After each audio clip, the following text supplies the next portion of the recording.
Good day, and welcome back to Elementary 72 Gaming. So today we once again back with the Tower of God, and this time we're going from episode 261 to episode 270. Now there is something that I just remembered. The hidden floor isn't the most entertaining section of the story ever, right? It isn't the most entertaining, but it's one of the most contextually within context of the hidden floor, it is absolutely amazing. The fact that it has that bit of consequence removed from it because you know that it's virtual and you know that they can escape from it, and everything is basically applied to you that you know that there's a way out. And it's because of that there that it doesn't feel like it's so bad. But once you realize who's inside there and that he's actually using his power from when he was a regular, that's when things really go crazy. And when you see the fight scenes and the sequences that go down on this floor, that is when things go just totally to the top. So we kick off episode 261 with Rachel looking at Pobet Augusteng's treasure stealing stingray.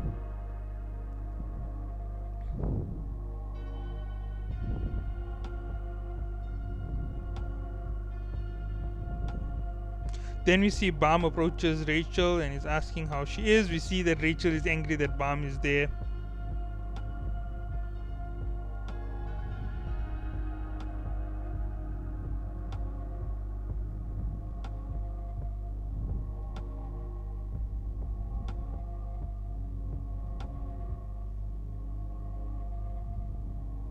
So we see that Kun also talks to Boro and Sachi, and he explains that there's some things that he needs to explain to them, like they're going to the hidden floor. Now we can't say the hidden floor, otherwise their memories might get erased of the hidden floor if they reveal anything, or if he reveals anything in particular. So he says that there's a certain condition. Okay.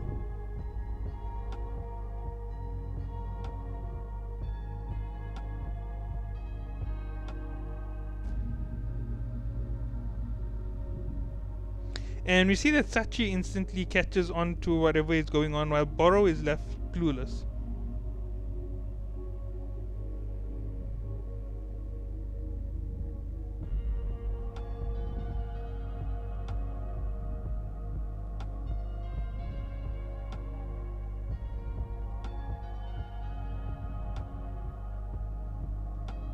And then we see that Yuri and Kun have a conversation about them going to the hidden floor.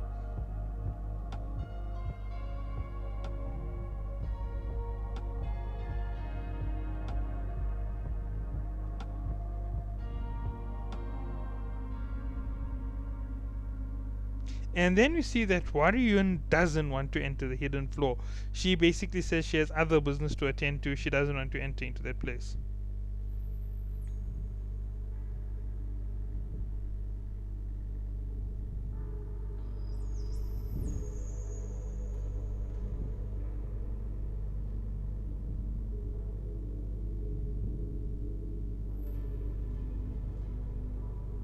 And we see that Enderossi brings up something very important. The fact that Balm wants to take Rachel with him to the hidden floor is like he's asking to be stabbed in the back again. And it's literally what happens. Balm should have literally killed Rachel by now. And Balm is showing one very bad characteristic. He doesn't learn from his key mistakes. He makes mistakes and he's not learning from them. He's repeating them over and over again. He gets too greedy, he tries to protect everything, and he keeps putting everybody in danger. And this cycle just keeps repeating for him over and over again.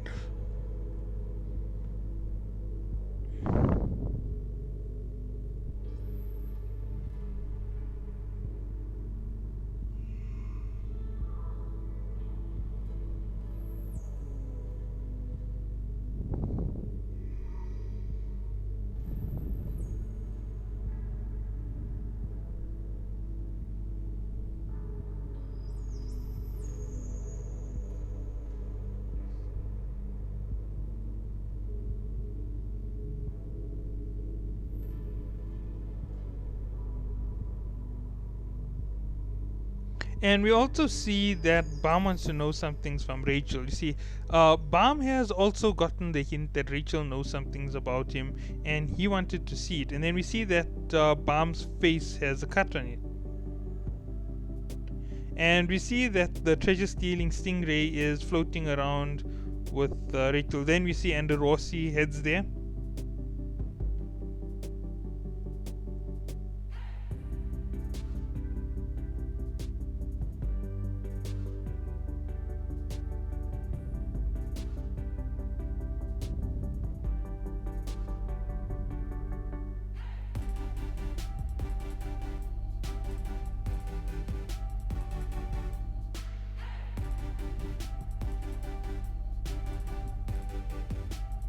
We then see that Ender Rossi tells Bam if he's going to take Rachel with them, he needs his he needs her permission to take Rachel to the hidden floor.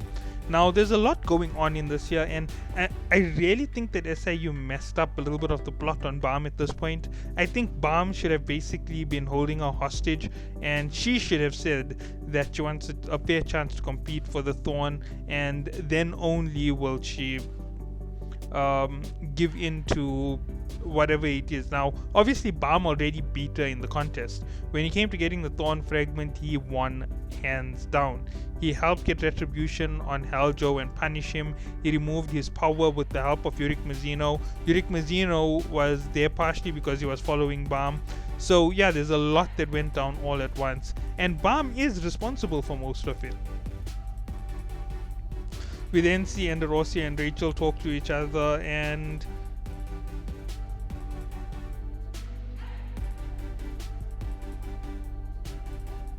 we then see Rachel and Ender Rossi talking to each other about some crazy stuff, and how Rachel says she wishes she could be a princess.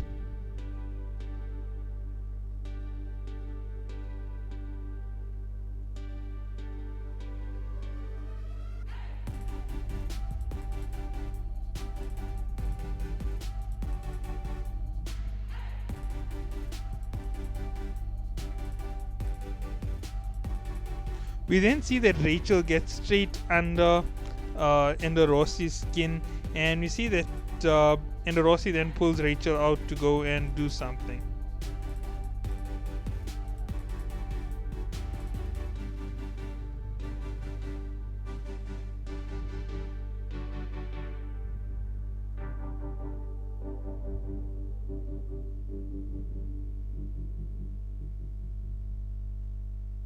And then we see Rachel once more prove something which everybody already knows about her. She's worthless, she's weak, she is irrelevant. She's given a chance to fight against Ender Rossi for her place. And remember what Hiran told her. It's not about taking on the crazy challenge that's going to kill you. It's about at least trying to take it on. Instead, Rachel instantly starts complaining. And then we see that Ender Rossi says something. When you climb the tower, there is no such thing as fair. Is there a rule that enemies should go easy on people just because they are weaker?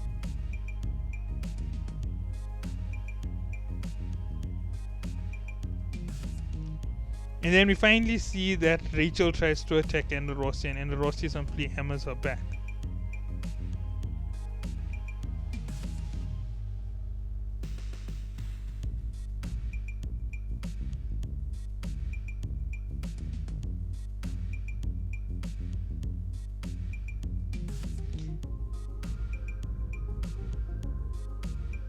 We then see that Ender Rossi gets a feel that something's not right while she's fighting against Rachel. And we see that the needle she sends at Rachel instantly gets destroyed by the stingray. And that is where 261 ends. So Rachel got a massive power up from whatever happened. Now, as you can see, these chapters are much smaller than the previous chapters in the Floor of Death. They're not so much shorter, it's like half of the previous size, so you will get a little bit shorter videos from me this time round. So we see Hockney and Baum have their conversation, and then we go back to Ender Rossi and Rachel. Now I am going to skip and cross over quite a bit. All of a sudden, in the middle of the fight with Ender Rossi and Rachel, we see that Yuri intervenes and she basically tells her to stop taking out anger on Rachel.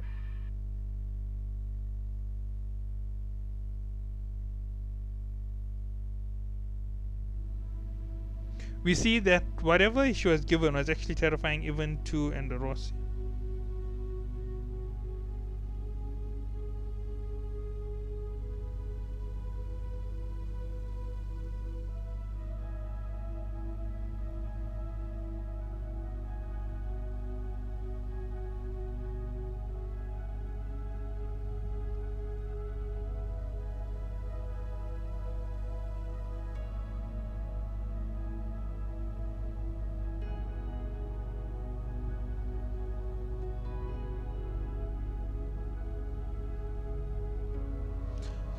So we see that the reason why Hwari Yun won't go to the hidden floor is supposedly there's evil there that Jah left before he became a god. So there's something really scary on that floor.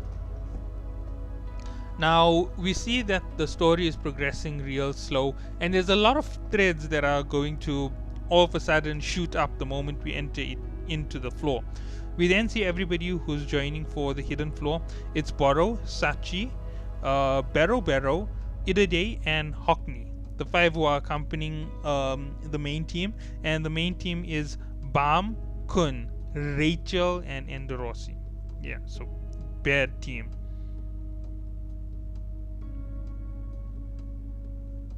And we see that Bero asks why she called just Candy.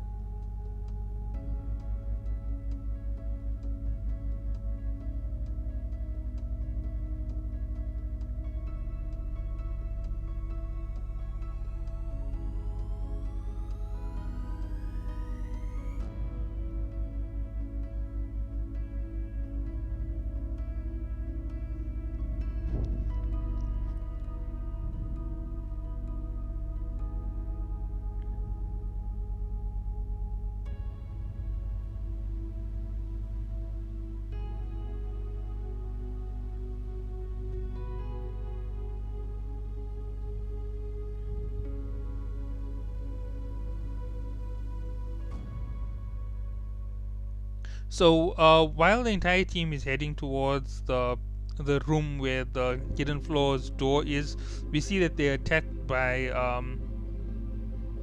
monsters, and Rachel's Stingray can actually put up a fight. Now, here's the one thing to understand: this isn't Rachel's power. This is the power that belongs to Gustang. Gustang is up to some shady stuff, and we don't understand what the hell is going on. Honestly, the way he spoke to Baum, he basically said that Baum was one of his equals. And then he goes and he helps somebody who's on an entirely different level of worthlessness. We then see that everybody is struggling with the fight against all these little minions.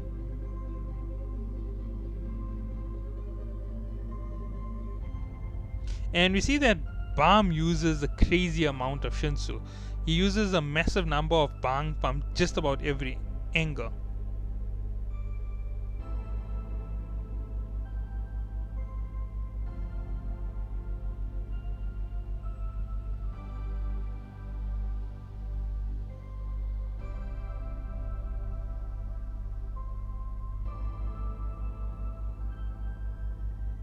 And we see that Kun manages to use Anakor. However, as he says, Anakor is missing a lot of power.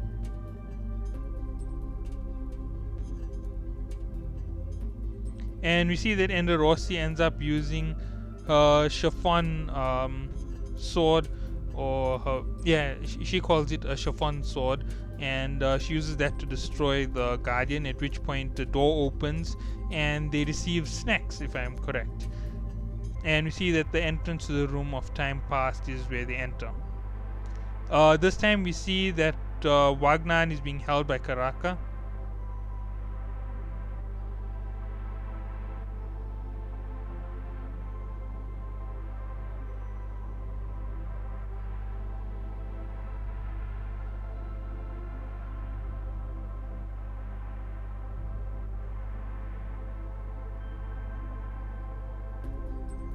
And then we see that Wagner asks to talk to Karaka, and that is where 262 ends, and this is very important, right? So we end up on episode 263.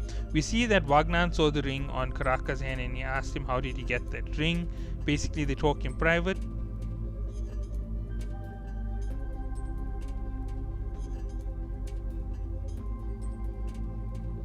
And we see that Wagner says that he has a ring as well with the Jahad symbol on it.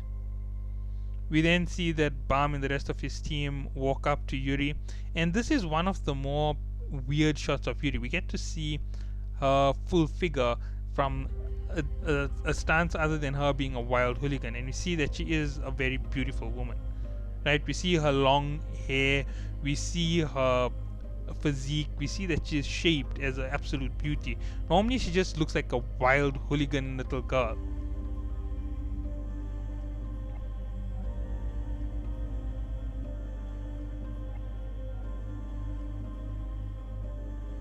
And we see that they all have to wait until 9 o'clock, and we see that the reward they got for defeating the Guardian was snacks.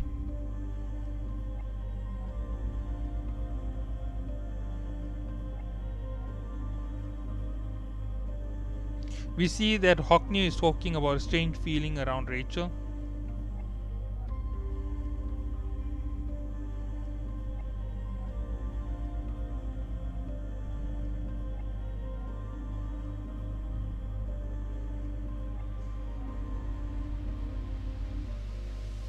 And we see that they decide they're going to keep an eye on Rachel. Now remember, Rachel is a villain who is like total scum, and she's been given this huge advantage at the Renker level all of a sudden.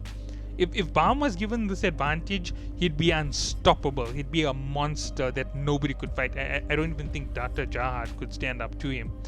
But just the way that things are going at this moment, the fact that it's with Rachel shows how useless she is. She can just match a D rank regular at this point, a high rank D rank regular.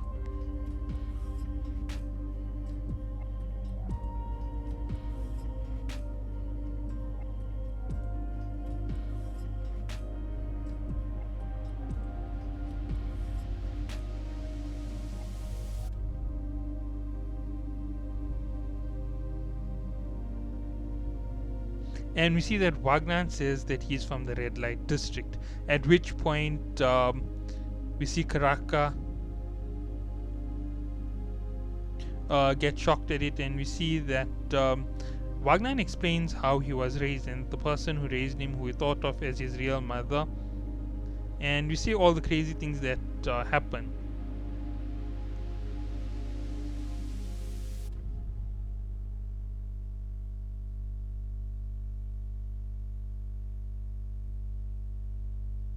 And we see that Wagner explains a lot about his past at this point, and he explains that he was much weaker, and the woman who he cared about as his mother really cared about him a lot, and all the way until the moment she died, when she basically said she was sorry that she couldn't take care of him properly and raise him to be a king.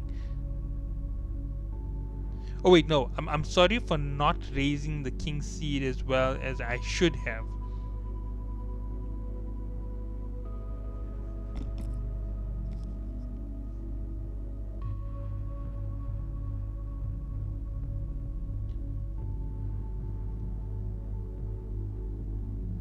We see Wagner express his emotion over her and everything that happened, and then someone came in and he basically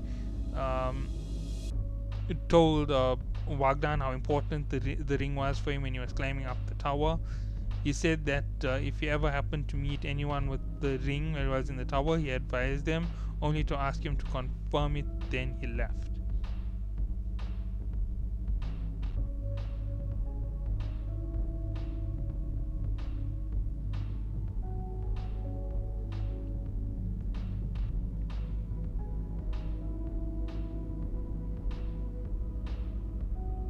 And we see Wagner says that why is it that they share part of this key?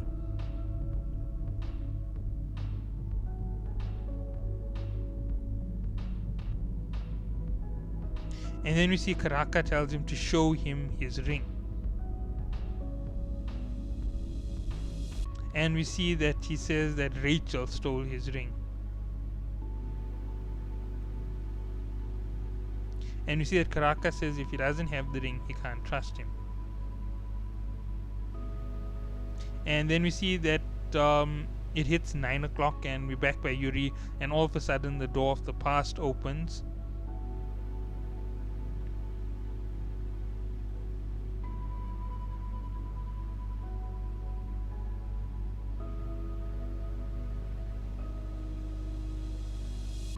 And all of a sudden we see Yuri enter the room with Karaka.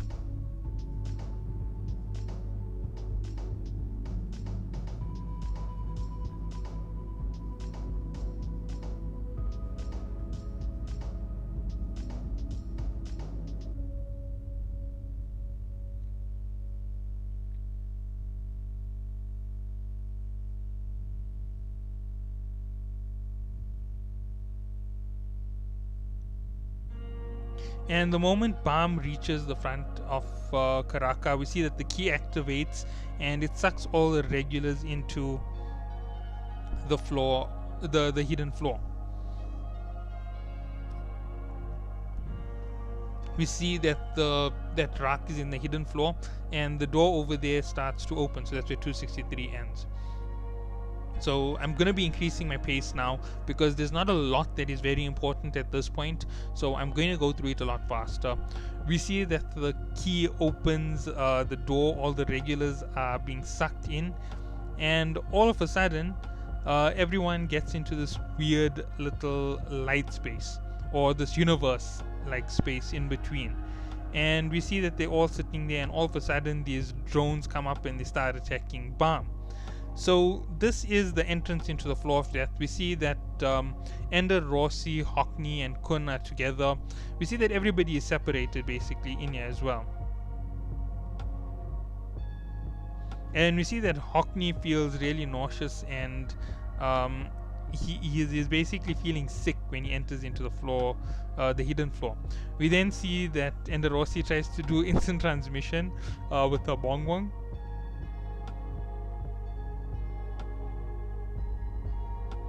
And then we see that Ender Rossi actually manages to sense out Bam, and she ends up flying towards him, and that's exactly what happens. We see that Yuraha and Rachel are busy fighting against the drones.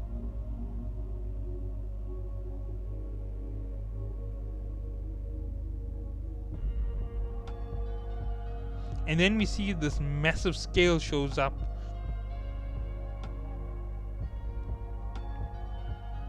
And we see the name of the scale is the Scale of the Past. And we see that it scans them, and then it finds a balance between them.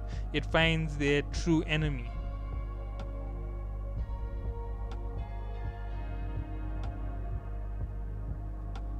And we see that Boro and Sachi lose all their memories of this place. And we see that each one of them is being given a different location to go. And we see that Bam, it says Bam doesn't have a past. And we see that he is sent into quarantine instantly, at which point we see Ender Rossi arrives to him. And that's when they get sucked into the mirror and thrown into another area. Then we see the prologue to the hidden floor. We see that the story of Jahad is explained. I think this is a little bit of an important one. So Jahad and his companions conquered the train, and Jahad sensed that he would soon become a godlike being, so he sought to leave his still human self somewhere on this train. When one of the disciples from the workshop found out about this concern of Jahad, he gave Jahad the mirror of the past as a gift, and that mirror is said to have had the mysterious ability of storing a person's present self within it, so their past self would be there in the future. So Jahad was delighted at this gift, and he immediately tried to store himself in the mirror. Then as soon as Jahad looked into the mirror, there was a tremendous flash of light as the mirror stored his appearance, and Jahad is said to have looked upon the version of himself in the mirror within the mirror, which with great satisfaction and wonder. Afterwards, having heard this mysterious news, several of Jahad's companions stored themselves their current selves in the mirrors, and in order to show his previous self to people riding the train, Jahad placed the mirror in the last room on the train so that only those who cleared the entire train may see the world within the mirror. And that is the end of how things happened. Then Jahad became a godlike being in the tower, and the disciples from the workshop returned to the train and experienced something very mysterious. The stored data, not only of Jahad but everyone who had cleared the train, were living within their own world. So the disciple decided to protect this mysterious world like an organism, and he put the spell of oblivion on it. So that's why you forget if you talk about it. And this is the reason why this whole key and everything was created for the hidden floor. So that is where that ends. And then all of a sudden we have the doors opening, and we see that regulars start falling into the hidden floor. We see Ra call turtles towards Hockney and Kun,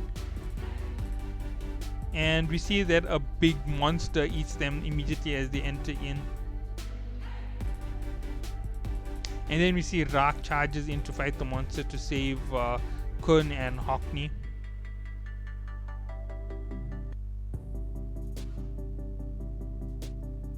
And then all of a sudden we see Rak is in the monster, and we see that Kun exclaims Rak. Then we see the treatment plant for the quarantine elements with Ender Rossi and Balm at the bottom of these massive metal spikes. And we see they crunch down and destroy half the floor, and we see that they're being moved around by some kind of Shinsu. And then we get Han Sang Yu, and that is where episode 264 ends, and we'll get on to episode 265. Now, as I said, I'm going to be going through a lot of this here very quickly because it isn't so important. It becomes important in the end, and I feel that recapping this here 3 or 4 times over and over again would be really pointless. So bear with me as I speed up my storytelling. We finally see Balm and Kun wake up, and we see Balm looking at Han Sang Yu. And we see that even Ender Rossi gets up and she reacts in a bad way to Han Sang Yu.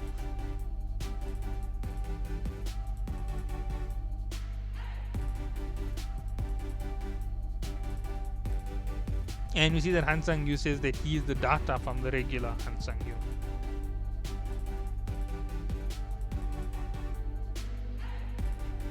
And we see that he explains that he's a data human and he's just a copy of Han Sang Yu when he was a regular.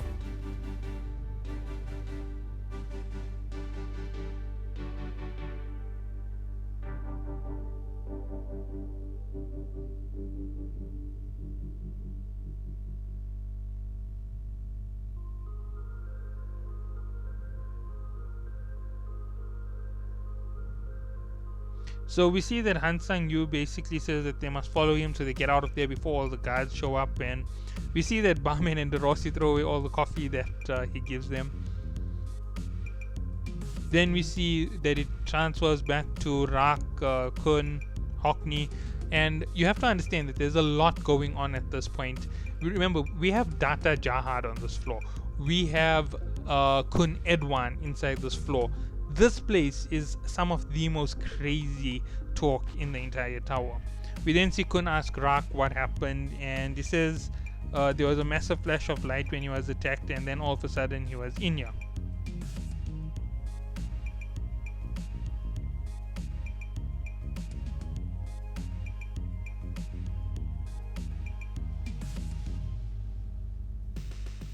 And then we see Rak does his normal tsundere stuff. Now tsundere means a person who's bashful about their true feelings, and he basically tries to push off the fact that he was worried about Kun and missed Kun.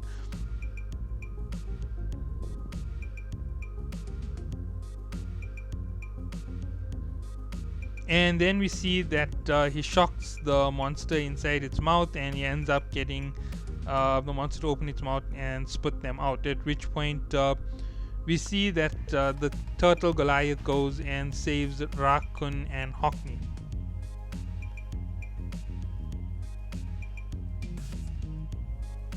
And we see that they're being led around by a wandering minstrel. So yeah, that's the guide for them on the hidden floor. And then we see that that weird monster goes away.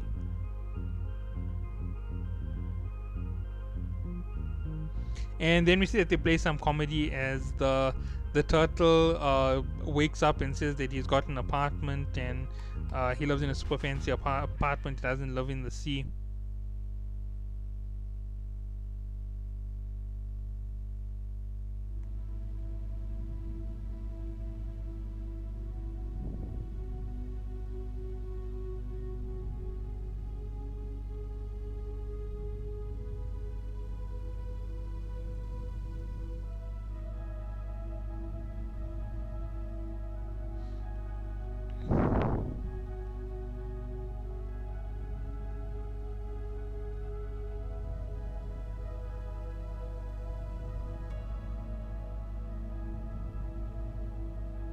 And then we see that Baum starts talking to the wandering minstrel, and he starts basically getting information. So he basically finds out that this is a total virtual floor, and besides themselves also being virtual personalities, but they aren't actually real personalities, there's a virtual opposite made to them called the sworn enemy, and the sworn enemy is summoned if they end up becoming a problem. And we see that what swallowed Kun and Hockney was Rak's sworn enemy, and sometimes people who are who have a very strong sense of identity can create a monster that they've never seen before and that exceeds their power.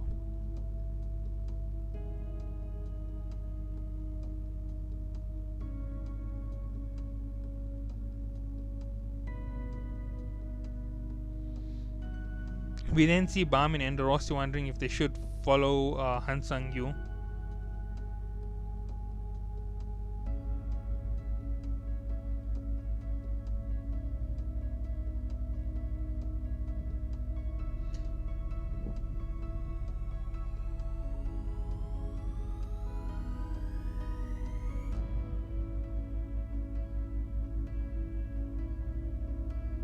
And we see that Han Sang-yu basically says they're here to meet the daughter of young Jahad.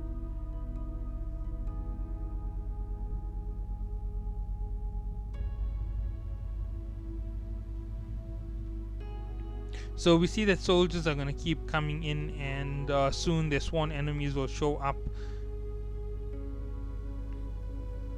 And we see that a whole lot is being explained. All of a sudden we see Jovial Grace has been generated, the sworn enemy of the 25th Palm.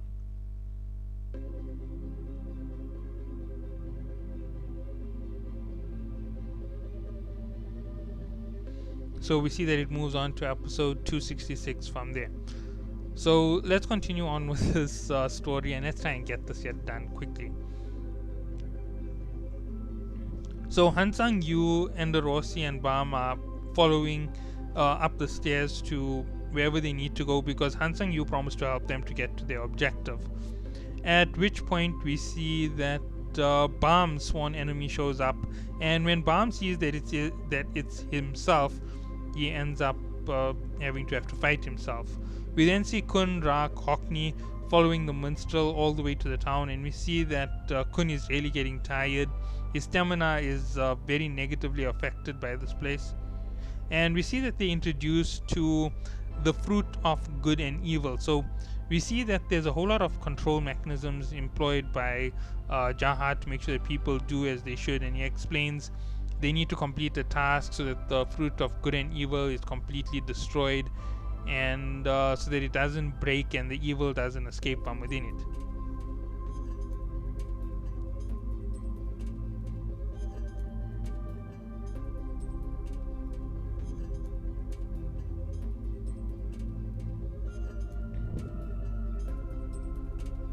And we see that the wandering minstrel explains to Kun how we can see where he is and how many levels he has completed.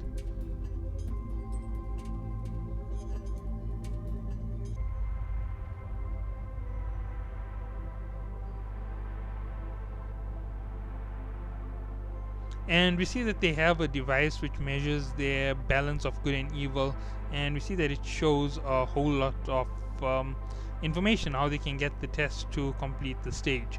Now, this place is basically like a giant video game where you can progress towards the good side or the bad side in order to progress further and further along the story.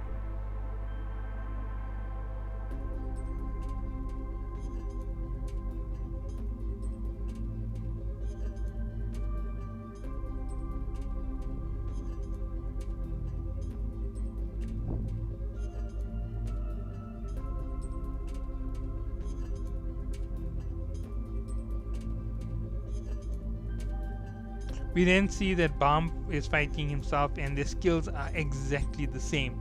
Their power is exactly the same.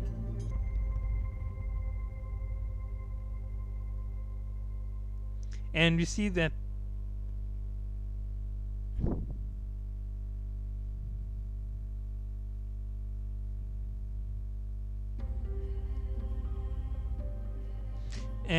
Baam wishes that his enemy would just beat Han Sang-yu. And we see that Han Sang-yu had traps set to crush the sworn enemy, and you see Baam saves his sworn enemy at that point.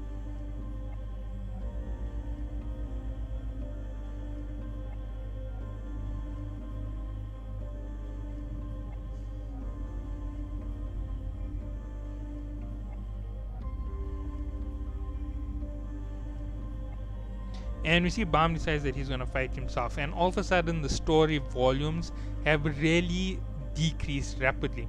It's like all of a sudden we went from 5 stories in a single episode to 1 story in an episode, so things are back to the handleable amounts of information.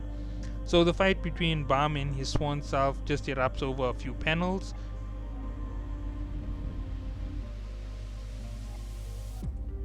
And you see that Baam says if he keeps fighting his sworn enemy like this, one of them is bound to disappear. So he tries to talk himself into surrendering, and basically his sworn enemy says he's going to kill him no matter what.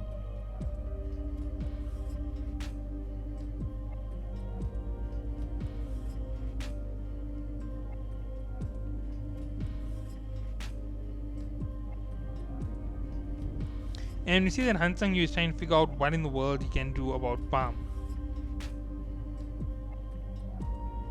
And we see that he already has figured out that Baam is on bad terms with Han Sang-yu, and that Baam wants to save himself for some reason.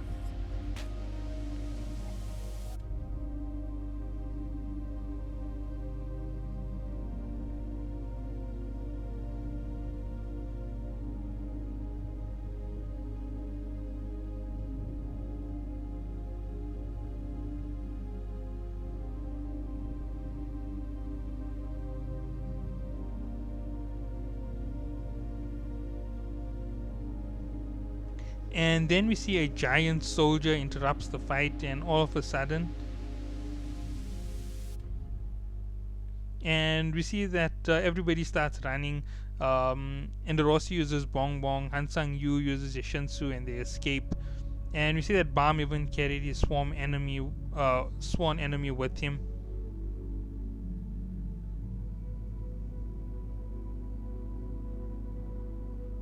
And at that moment, we see that Baam's sworn enemy is shot by a bullet and he gets knocked down. And we see that they introduced to Beatus at this point. Beatus actually has a very important role later down the line. So we see that Kun finally arrives at the city, and the town of the Wandering Minstrel is what it's called.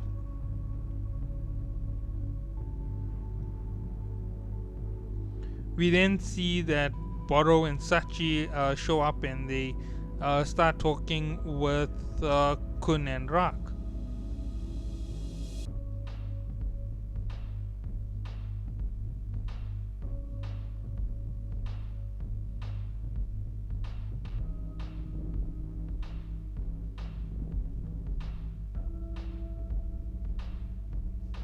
We then see that there are NPCs in this area who just keep welcoming and singing to the heroes. And we see that basically the NPCs are pushing them to push the fruit of good and evil into the ground and get it banished completely.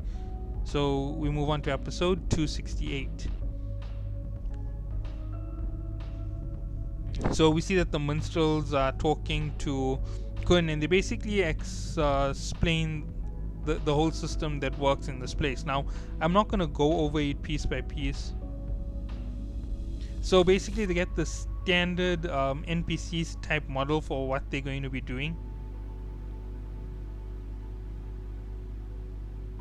And you see they explain that they need to take missions assigned by rank. They just have to scan it, and the enemy will appear, and they have to complete the mission.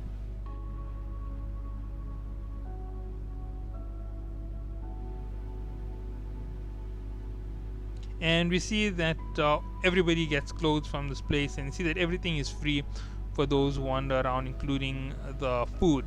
And in this town, they have flowers and booze. So that's all that you get in here. And then Kun wonders if they kept coming to the train just to get to the hidden floor. And that could be a possibility because you don't know why they were here in the first place.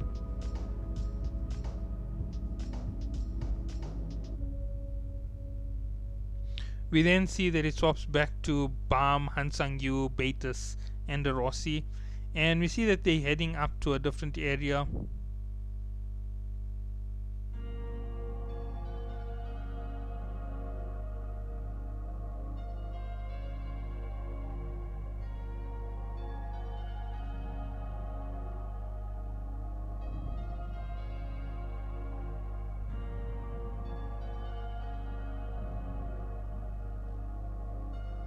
And we see that Indo Rossi still doesn't trust Han Sang-yu. Remember, Han Sang-yu has done a lot of bad things to that team, so they really hate him. We then see that they enter the inside of the quarantine area, and we see that everybody enters in.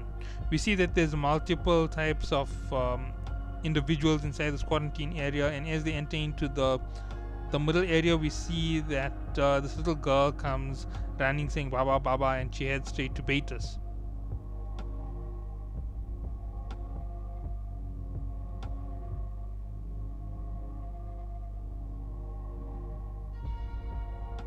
And we see that it's explained to them that if the heroes outside complete everything they need to complete before they clear the quarantine level, they'll get killed inside the Fruit of Good and Evil.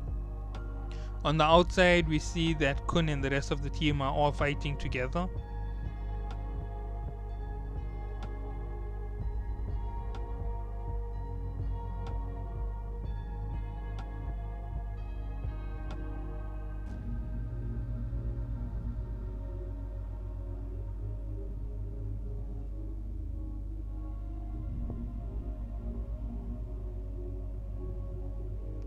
So we see that they explain that they need to get enough good deeds so that they can open out the grand quest and complete it.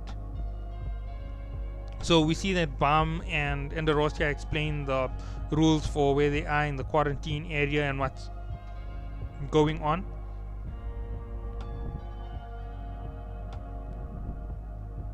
And we see that Beatus reveals that he was once the wandering minstrel, and he committed a crime against the leader of the floor, and that's how come he is here, the big breeders. They basically the administrators of the place. There's 3 of them.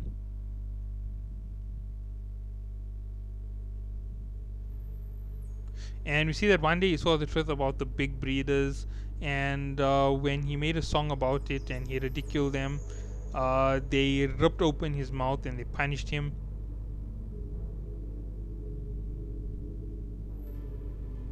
And they also punished his daughter by making her mute.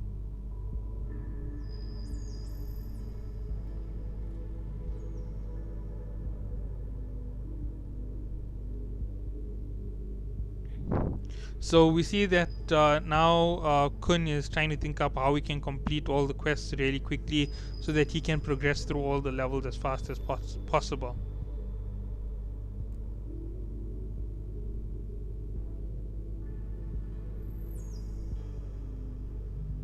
And we see that Kun already has a crazy plan.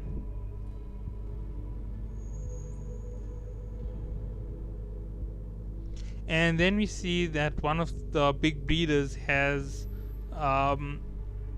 Rachel with him.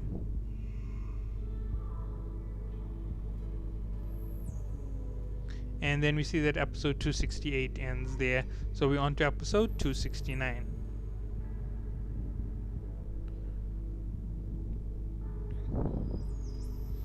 And we see that Melody is poking around with Bomb Sworn Enemy, and we see that everybody is just hanging around in the labyrinth of the seed of good and evil. And we see that Han Sang-yu explains how they've had multiple failures trying to leave this place.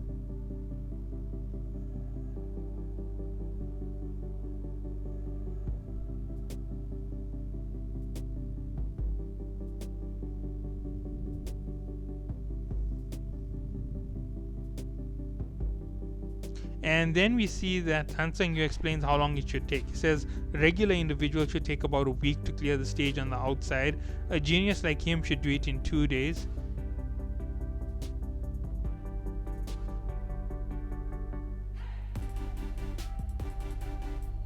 And then we see that Bomb says he guesses they're going to have to hurry a bit.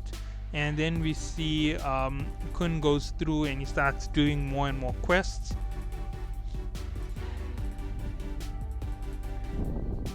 And we see that he summons the C rank mission and he decides they're gonna take it on.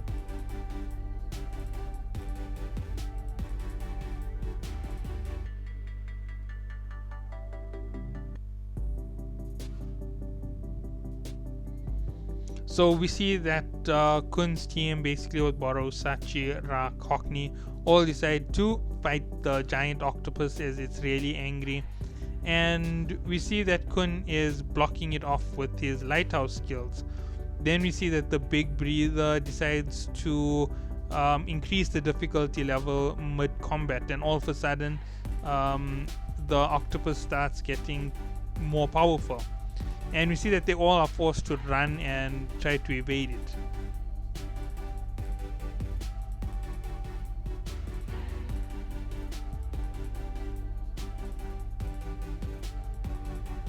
And we see that Bam replies to Han Sang-yu. There's a chance that his companion will complete the stage in a similar time or even more quickly than Han Sang-yu.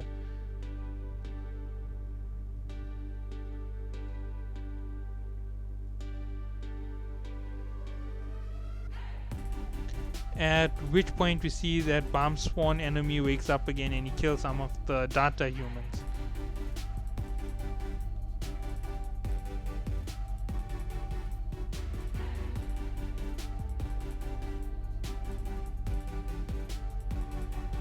And then we see Bomb actually takes down his sworn enemy quite quickly.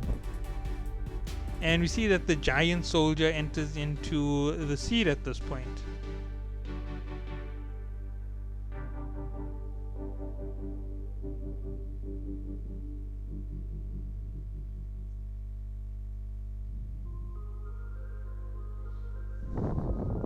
And then we see that Bomb draws on the power of the thorn and he knocks Viol down instantly at that point. And we see that Bomb says if he ever hurts anybody, he'll never forgive him. And that's when 269 ends and we end up on episode 270. So episode 270 starts with Bomb over his sworn enemy and Han Sang-yu getting everybody out of the seed because he has a plan to destroy it. So they finally get out and all of a sudden, bam! Han Sang-yu destroys the entire seed. They detonate it in case of this very situation.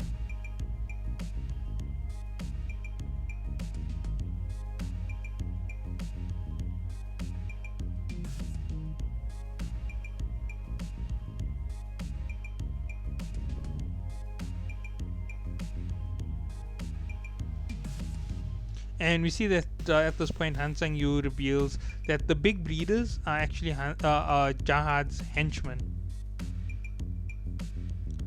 And then we see that it switches back over to Kun and the rest of his team as they're fighting this octopus.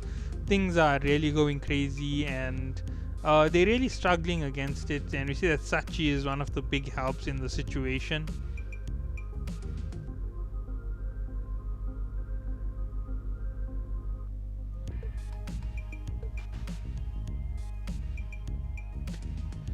And then we see that Kun comes up with a plan. He decides to use one of the chimneys in the area to make a octopus trap. So you basically tie many hooks onto a line, and you basically set it inside a jar, and then you tie it tight around the octopus, and you hold the octopus inside the jar so that it's in an airtight situation where it can't creep out of any holes.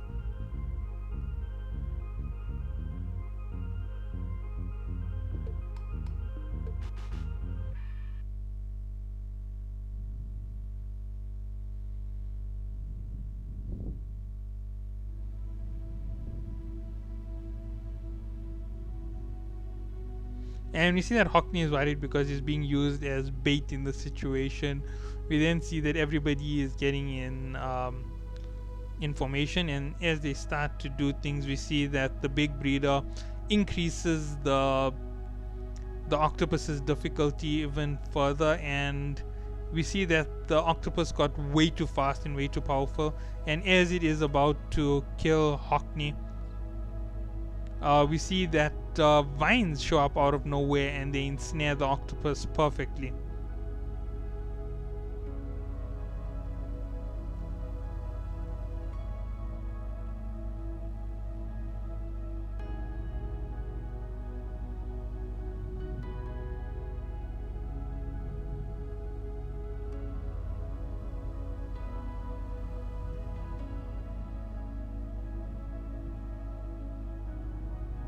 And then we see Kun looks at his gauge and he sees that it's gone completely white. So he's gotten everything and now he's ready to do the grand quest and have the seed of good and evil get submerged into the ground.